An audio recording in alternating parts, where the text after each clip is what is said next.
Saudara, dengan adanya putusan pra-peradilan yang membebaskan Peggy Setiawan menjadi sebuah tanda tanya besar bagi publik.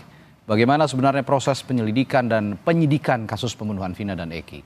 Dan apa dampaknya atas putusan pra-peradilan ini? Pagi ini kita akan bahas dengan sejumlah narasumber, diantaranya Raden Reza Pramadia, kuasa hukum keluarga almarhumah Vina, lalu pengamat kepolisian yang juga guru besar Universitas Padjadjaran Profesor Muradi, dan juga pakar hukum pidana Profesor Hibnu Nugroho. Selamat pagi, Bapak-Bapak. Selamat pagi, Mas. Assalamualaikum warahmatullahi wabarakatuh. Waalaikumsalam warahmatullahi wabarakatuh. Saya ke Mas Reza dulu sebagai kuasa hukum keluarga almarhumah Vina yang sejak kemarin saya melihat juga memantau jalannya sidang pra-peradilan sampai putusan dibacakan Hakim Eman Sulaiman. Mas Reza, sejauh ini respons atas putusan pra-peradilan mewakili keluarga Vina bagaimana? Iya, dari kemarin pagi sih memang responnya mengucapkan syukur alhamdulillah karena pembatalan status tersangka. Oke. Tapi akhirnya akan menjadi pertanyaan itu, jadi siapa sebenarnya yang ada di balik semua ini? 3 DPO itu kemana, kan seperti itu. Bersyukur artinya keluarga juga menganggap sejak awal penetapan Peggy Setiawan sebagai tersangka ini sudah salah begitu ya, Mas Reza ya? Jadi dari pihak keluarga juga dari awal itu kan banyak kejanggalan, makanya kita sebagai tim kuasa hukum itu dari awal sejak penangkapan itu kan minta pihak Polda Jabar itu untuk merilis wajah yang sudah tertangkap, tapi kan memang masih belum dirilis pada saat itu.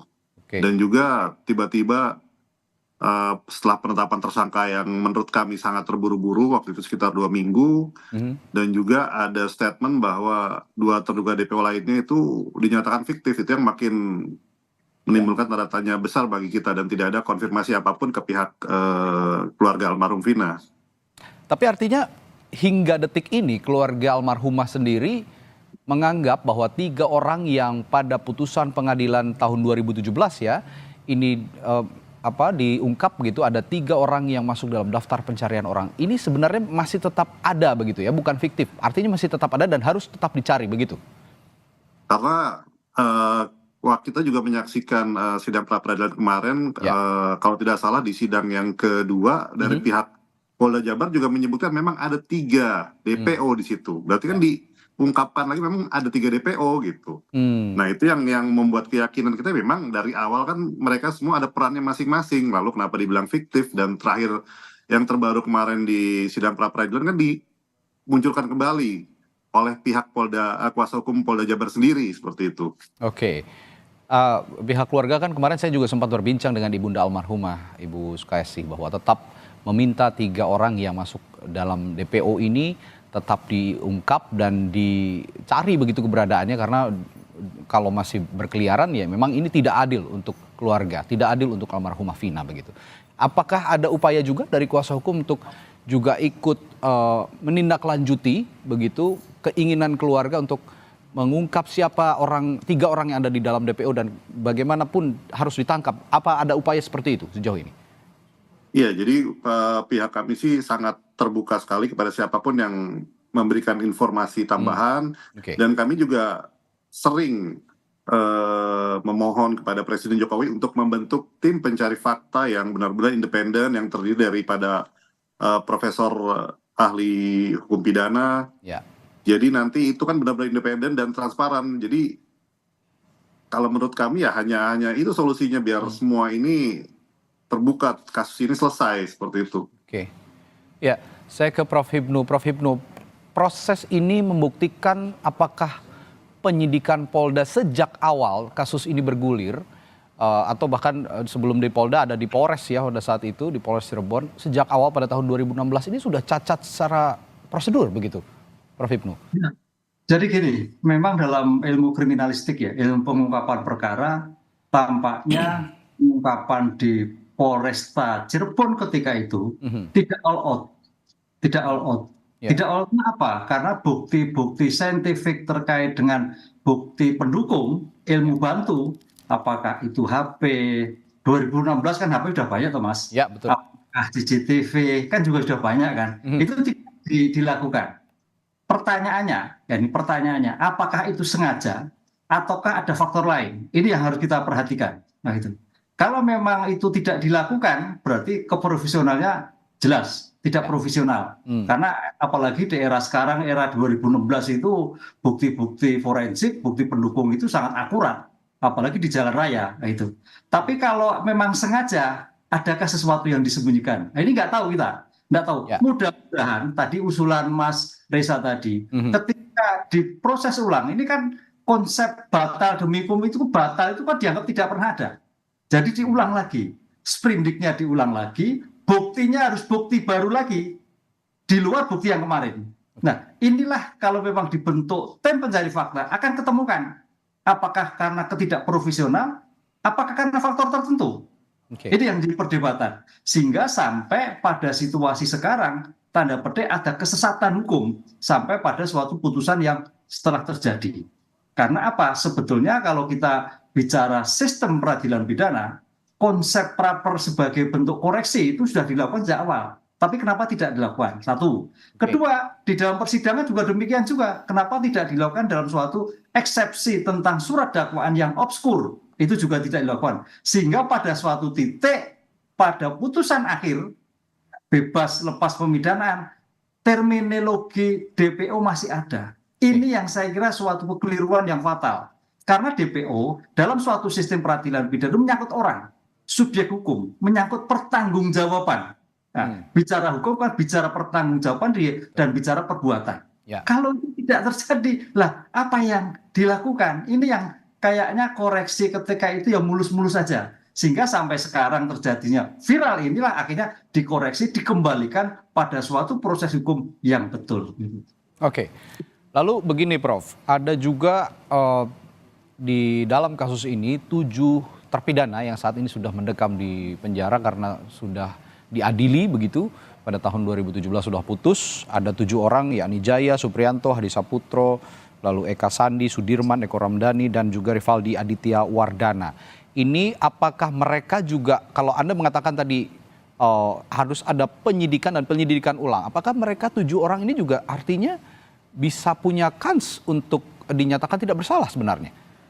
Oh ya tidak, kalau Enggak, yang ya? sudah diputus berlaku asas res judikator. Jadi Oke. keputusan pengadilan itu dianggap benar, kecuali dibuktikan sebaliknya. Oleh karena itu, terhadap 7 terpidana ini sebagai alasan yang sekarang pra peradilan bisa dilakukan sebagai dasar untuk peninjauan kembali. Ya, PK, betul. PK. Karena PK itu ada 3 alasan. 1, bukti baru, putusan yang sering bertentangan, atau ada kekhilafan. Oke. Nah, ini yang kita lihat. Mana yang tebal? Nah, ini Mas Reza bisa menelisik seperti itu. Itu apakah lebih kuat novumnya, apakah putusan bertentangan, atau kekhilafan? Kalau khilaf saya kira enggak lah. Orang sehat semua kok gitu. Kalau terjadi novum lah itu dimungkinkan. Karena apa? Ternyata ada kekeliruan. Pertanyaan gini Mas, Ya. apa 7-7-nya menjadikan bebas ya? Saya kira kita harus Tidak juga ya. kan ada korbannya meninggal kok kan. Betul. Di antara yang berpotensi menjadi putusan PK dikabulkan mungkin di antara 7 itu pasti ada. Oke, karena bisa saja putusan pra peradilan ini kan bisa saja menjadi bukti baru untuk mereka mengajukan PK, begitu ya kira-kira Prof.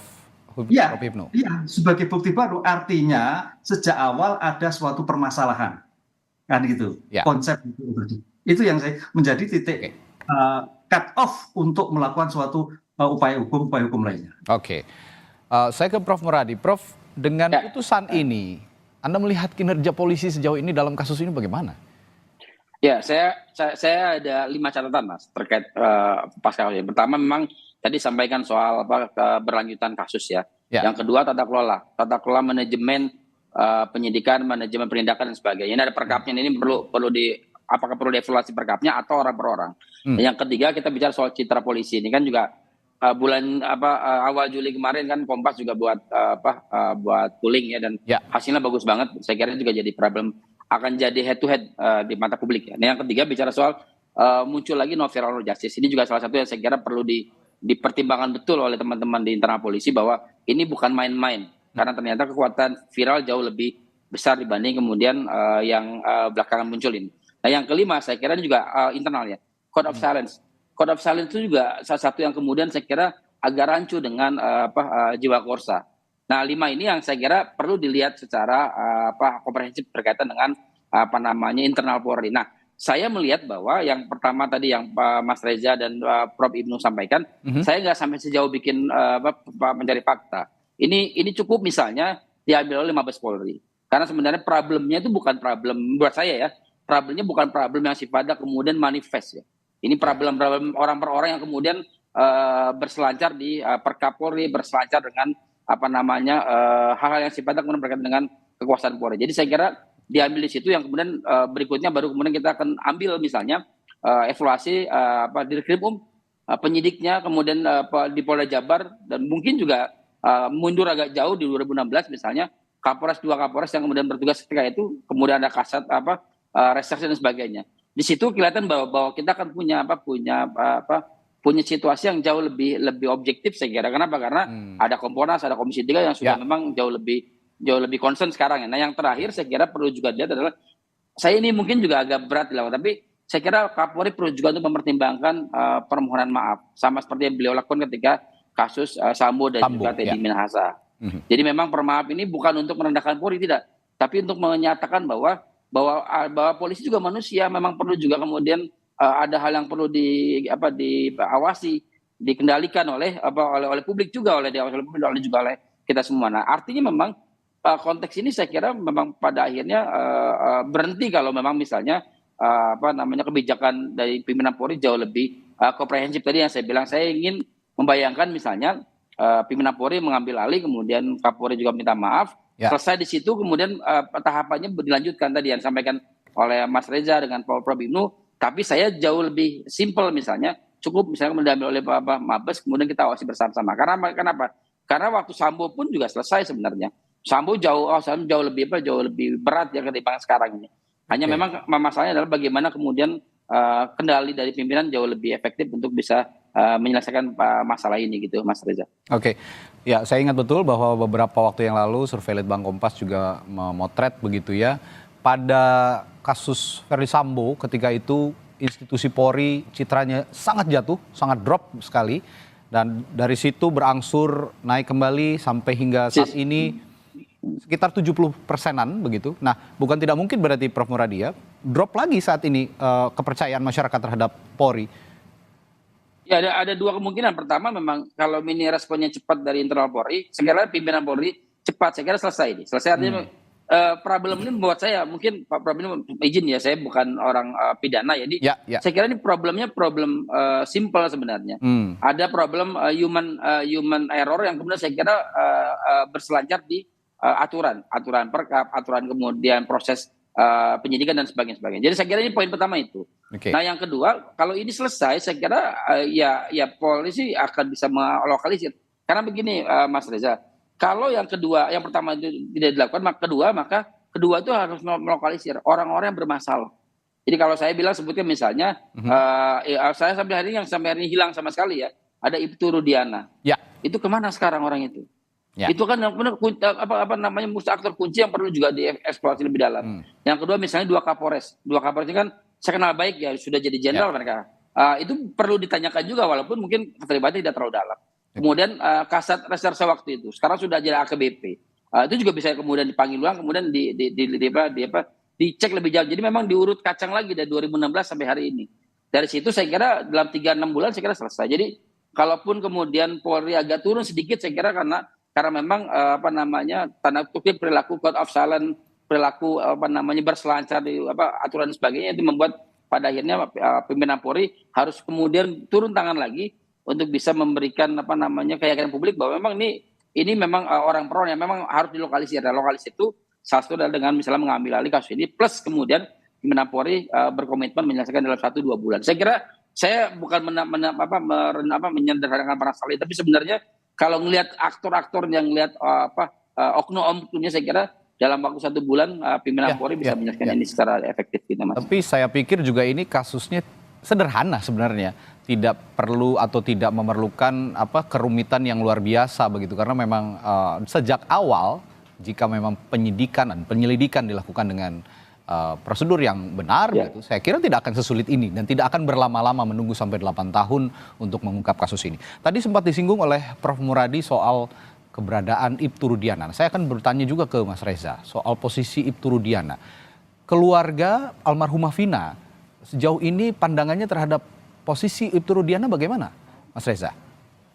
Ya, jadi memang sejak kasus ini mencuat dari pihak Ibtu Rudiana sama sekali tidak ada komunikasi dengan pihak keluarga almarhum, dan juga di akhir-akhir kemarin itu setelah penetapan Peggy sebagai tersangka, dari pihak Ibtu Rudiana ada yang menghubungi tim kami di Jakarta pada saat itu, ingin meminta Hotman 911 menjadi kuasa hukum dari Ibtu Rudiana juga.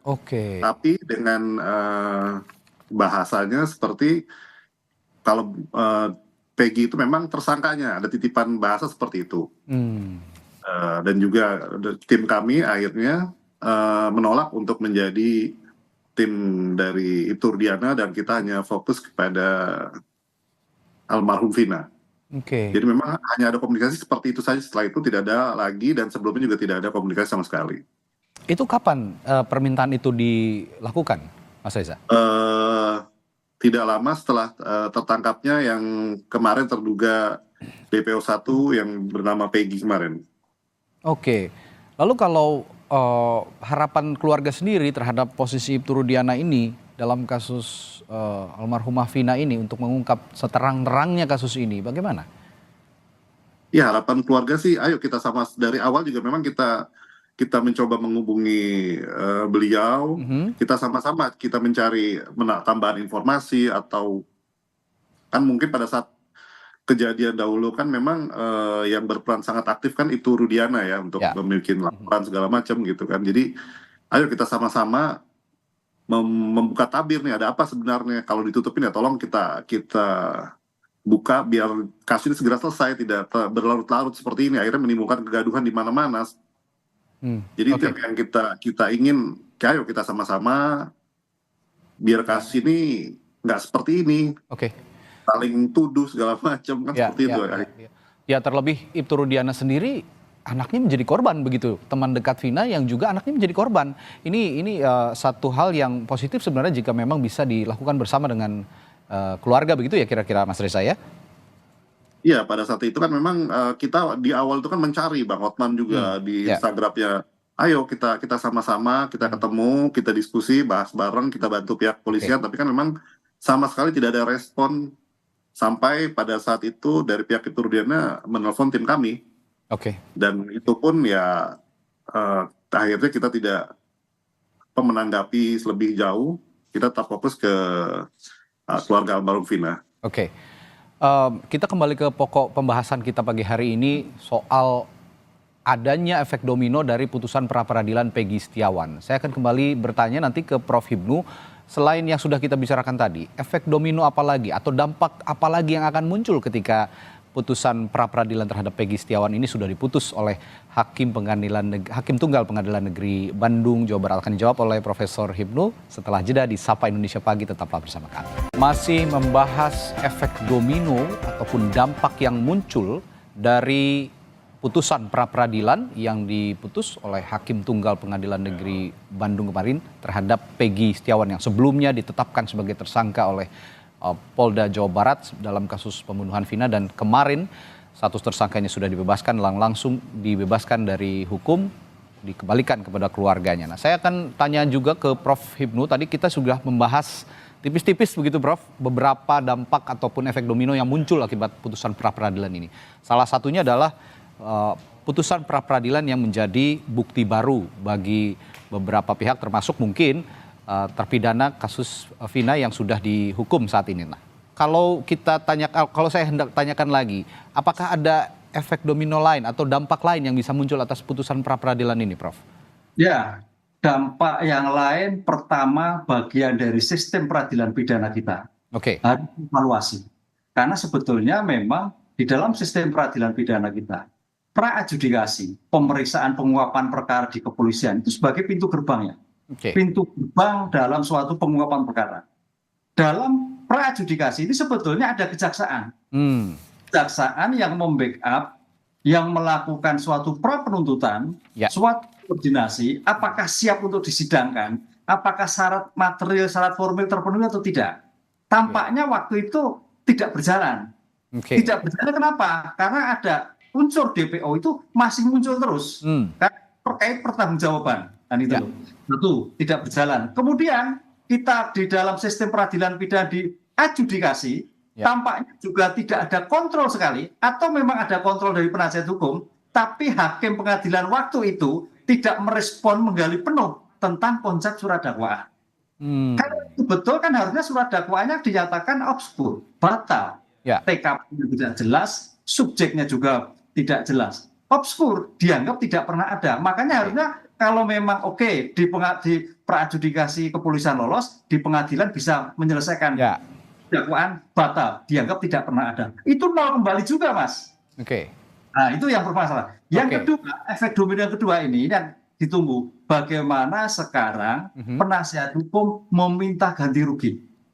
Idealnya kalau kita asas cepat, Mas, selain kemarin meminta permohonan tentang sah tidaknya penentuan tersangka dan bukti pra-peradilan, juga dimintakan ganti rugi. Tapi tampaknya teman-teman penasihat hukum fokus masalah subjek hukumnya, sehingga ganti rugi tidak dilakukan. Padahal dalam pra-peradilan sekaligus bisa dimintakan.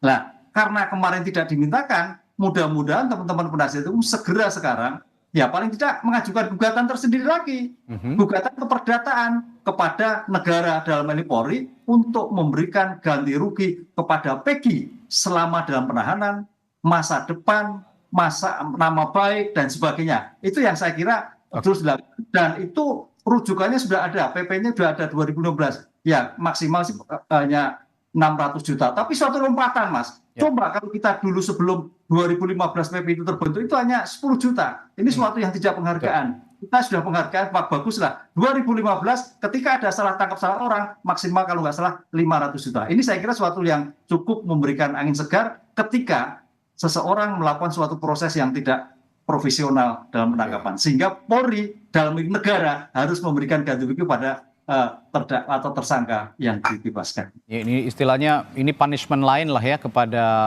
Polri atau Polda Jawa Barat ketika salah menentukan tersangka yang dibilang error in persona kemarin ya. Jadi sehingga ganti rugi itu dinilai pantas untuk Peggy Setiawan jika memang diajukan oleh kuasa hukum. Nah, artinya kalau tadi saya singgung lagi kembali soal kerjasama kepolisian kejaksaan pada kasus Vina ini bergulir tahun 2016. Artinya tidak salah anggapan publik ketika ada anggapan yang muncul bahwa kasus Vina ini kesalahannya tidak hanya di Polri tapi juga ada di institusi kejaksaan dan juga mungkin pengadilan yang akhirnya juga turut memutus kalau memang penyelidikannya salah, ini juga akan dipertanyakan begitu putusannya. Kurang lebih begitu ya, Prof. Ada kesalahan berjamaah kira-kira. Betul. Jadi salah semua kemarin. Itu salah semua. Pertanyaan salah itu memang karena memang tanda petik bahasanya Prof Murad itu karena memang ketidakprofesional atau sengaja. Sudah sebelumnya. Ini yang saya kira cukup digali ini. Masa dari penyidikan sampai peradilan tidak ada kontrol sama sekali. Masa kejaksaan hanya menerima saja hasil karena tidak ada suatu koreksi tambahan dan sebagainya. Ini yang saya kira perlu adanya eksaminasi lah. Betul. Untuk perkara ini. Nah, kalau gitu saya tanya juga ke Prof Muradi. Prof, selama ini kalau kita lihat sistem peradilan mulai dari runutan kasus hukumnya lah begitu ya, ada proses penyelidikan polisi, lalu nanti berkasnya dilimpahkan kejaksaan. Kalau saya lihat Polri atau polisi begitu superior dalam melakukan penyelidikan tanpa ada campur tangan jaksa di situ. Jaksa hanya menerima dan percaya saja oleh Polri. Apa yang terjadi sebenarnya? Kenapa proses penyelidikan yang dilakukan oleh Polri ini begitu superior tanpa bisa disentuh atau diikuti oleh institusi kejaksaan misalnya ke depannya? Ya, kendali kan tetap ketika ada pelimpahan kasus ya. Jadi ketika sudah P21 kayak kemarin misalnya sebelum putuskan ada P19 karena nggak lengkap. Sebenarnya kendali kontrol kejaksaan itu bisa ketika mereka memeriksa berkas. Nah, berkasnya kalau sudah lengkap memang P21 baru kemudian dianggap kejaksa sudah oke. Hanya masalahnya memang betul saya merasa bahwa prosesnya ini tahapannya memang ada yang pakai jalur tol nih kelihatan Pak Hipnu ya. Jadi kelihatan tidak ada skat ataupun pengawasan yang jauh lebih efektif. Saya cenderung begini kalau saya ya. Tadi yang disampaikan Prof. Ibnu kemudian Mas Reza, jadi sebenarnya saya begini. Saya berkonsen betul misalnya kasus ini selesai, ya. Artinya apa? Artinya memang tahapannya ada tiga tahapan yang kita lakukan. Pertama, tahapan memastikan bahwa kasus ini selesai. Artinya Mabes Polri inisiatif mengambil dan kemudian menyelesaikan ini secara objektif, profesional dan kemudian menyentuh keadaan publik. Yang kedua tadi bicara soal Pak Prof. Ibnu sampaikan soal denda ganti rugi. Saya khawatir Mas Reza ya, Pak Prof. Ibnu, ini kemudian jadi pengalihan. Jadi kalau saya bilang ini oke dilakukan, tapi kemudian tidak dalam posisi yang bersamaan. Ya. Nah yang ketiga baru kita bicara soal bagaimana kemudian mengkoordinasikan satu tahapan penegakan hukum dari polisi, kejaksaan, kemudian pengadilan. Nah 3 tahapan ini harus dilakukan tidak bisa bersamaan. Kenapa? Karena kalau ini dilakukan bersamaan, ini akan ke-distract. Kasusnya ini nggak akan muncul.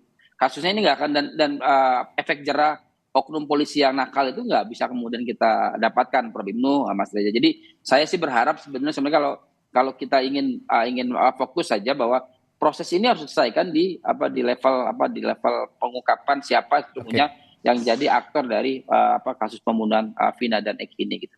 Oke, saya akan tanyakan juga kepada Anda, Prof. Muradi. Kalau tadi saya sudah tanya ke Prof. Ibnu soal efek domino yang muncul kalau tadi di institusi pengadilan begitu ya, dalam sistem keseluruhan sistem peradilan. Kalau untuk Polri khususnya, dampak yang muncul dari putusan pra-peradilan Peggy Setiawan atau efek domino yang muncul dalam putusan pra-peradilan kepada institusi Polri, kira-kira apa saja, Prof. Muradi? Yang paling kelihatan sih kan 2 hal. Yang pertama memang berkaitan soal publik kemudian mempertanyakan sebenarnya polisi serius nggak nih dalam penanganan, artinya dia profesional atau tidak. Itu poin pertama. Karena ini kan berkebalikan dengan misalnya katakanlah hasil survei Kompas tadi, Mas Reza. Jadi itu yang saya kira akan kemudian dipertanyakan. Tapi begini, saya bilang dalam tradisi tata kelola organisasi kan ada 2. Yang pertama itu adalah menyelamatkan orang per orang atau menyelamatkan organisasi. Saya selalu bilang bahwa memastikan bahwa Polri tetap eksis itu jadi penting ketimbang misalnya menyelamatkan orang per orang yang kemudian punya kasus. Sama seperti kita dulu kasus Pak Sambo dan juga kasus yang Kanjuruhan kemarin ya Teddy Minahasa. Jadi memang itu pada akhirnya dilokalisir saja. Dengan lokalisir ini proses tahapan itu akan kemudian kelihatan bahwa posisi polisi bisa lebih menjaga nama baik, menjaga citra dan sebagainya. Nah yang kedua tadi ini berkaitan soal apakah kemudian Polri mau menuntaskan ini secara terbuka.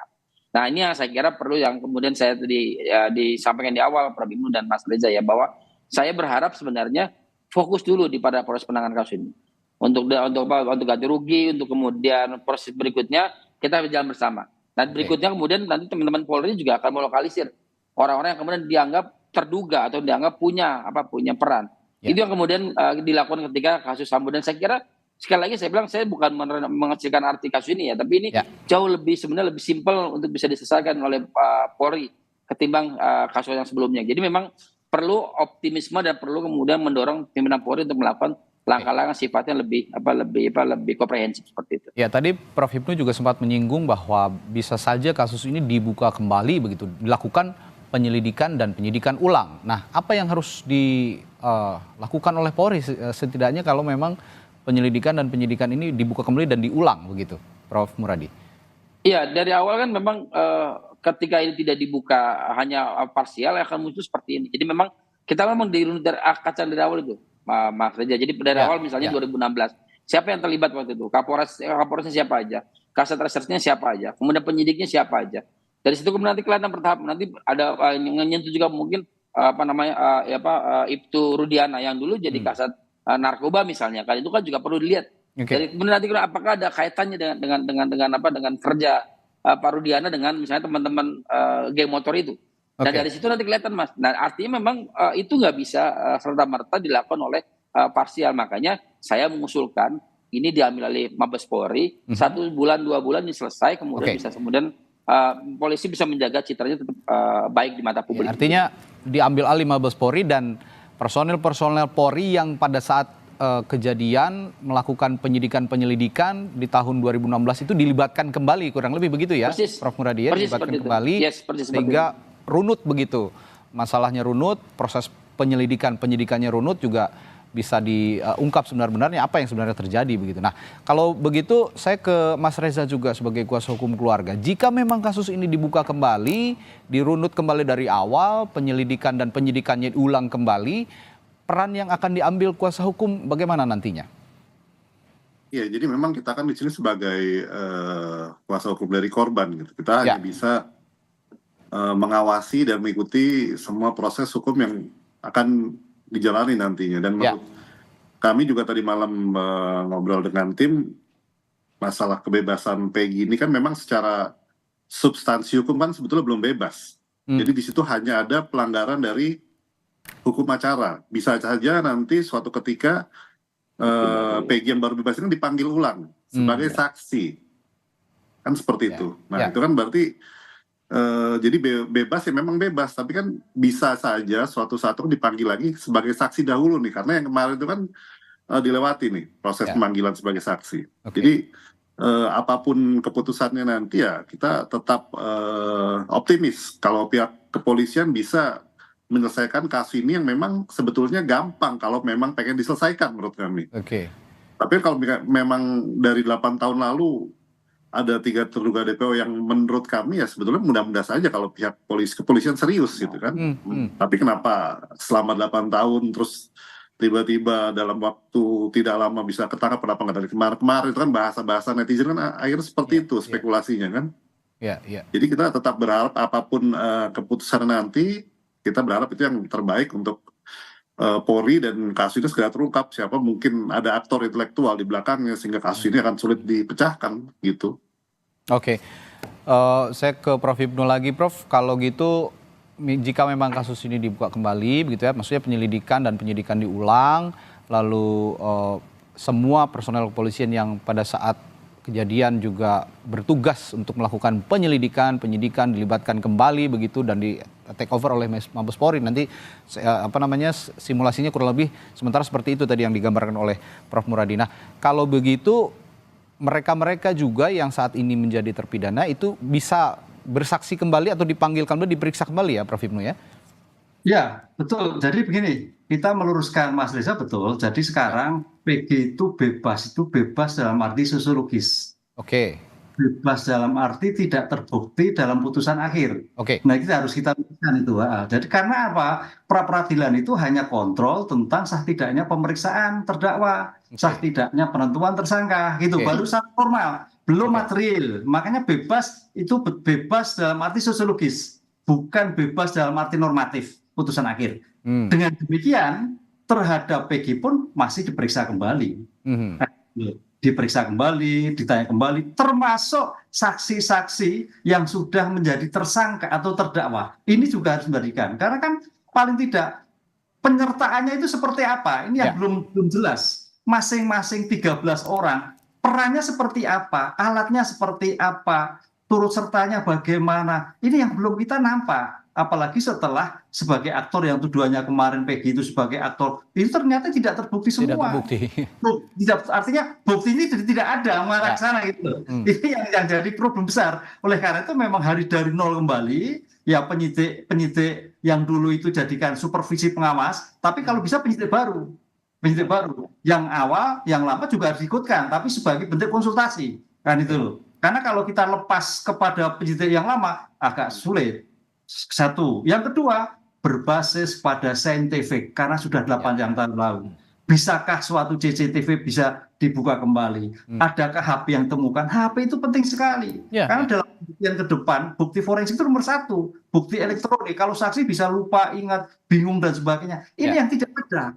Oleh karena itu, teman-teman forensik, digital forensik, all out dalam mengungkap itu sehingga akan terang benderang dalam perkara ini. Ini yang kembali digembar-gemborkan sebenarnya bolak-balik dibilang kalau melakukan penyidikan berbasis scientific crime investigation yang pada saat kasus Vina ini bergulir sepertinya jauh dari skema-skema scientific crime investigation, karena tidak, ya itu tadi seperti Prof Hipnu bilang, ada CCTV tidak diungkap, ada telepon seluler juga tidak diungkap isinya. Nah, saya kalau begitu tanya terakhir ke Prof Muradi, ini kan jadi evaluasi juga, Prof, untuk Badan Reskrim ya secara keseluruhan ya untuk Polri, karena Reskrim ini kan membawahi sebenarnya seluruh penyidik yang ada di institusi Polri di seluruh Indonesia.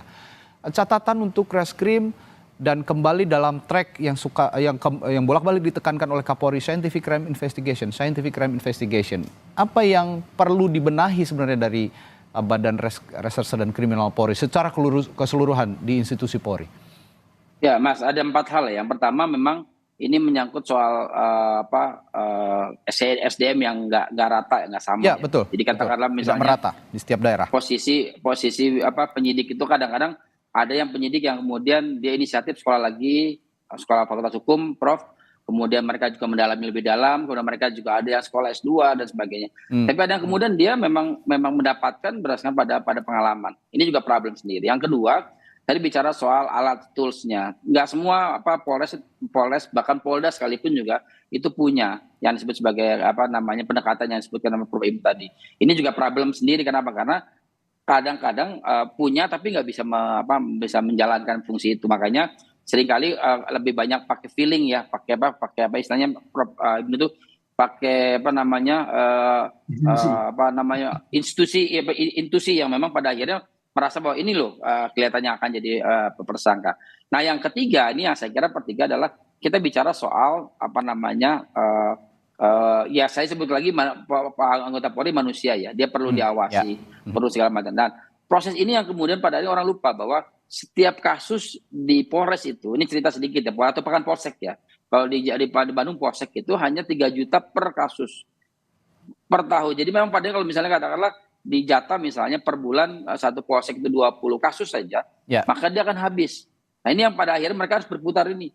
Akhirnya simplisis tadi disampaikan Prof Ibnu, proses tahapannya nggak terlalu linear yang kita bayangkan. Karena yang terakhir kita bicara soal sebenarnya apa yang disebut sebagai pengawasan dari saya nyebut sebagai ankum ya, atasan beramu hukum. Atasan itu memang berbeda dengan tentara, Prof Ibnu.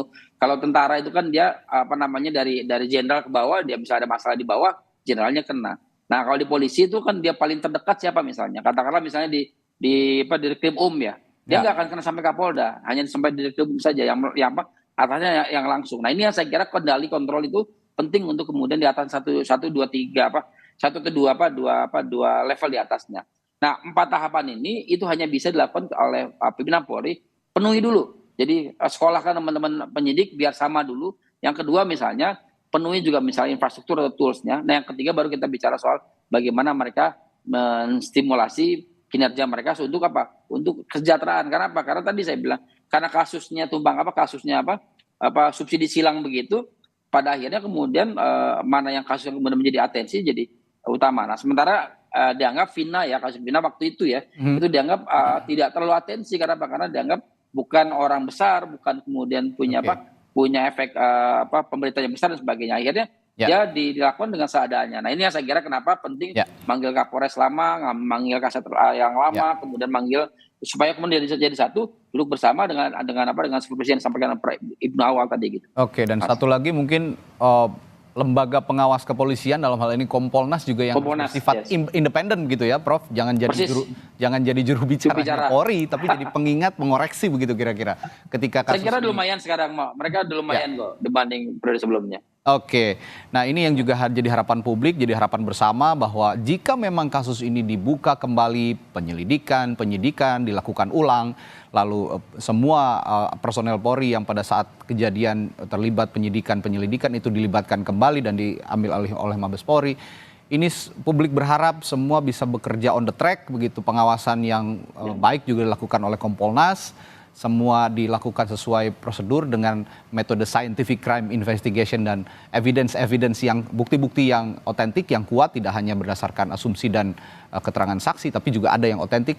Ini semua yang perlu diharapkan jika memang kasus ini dibuka kembali sehingga bisa diketahui sebenar-benarnya apa yang sebenarnya terjadi pada kasus pembunuhan Vina dan Eki.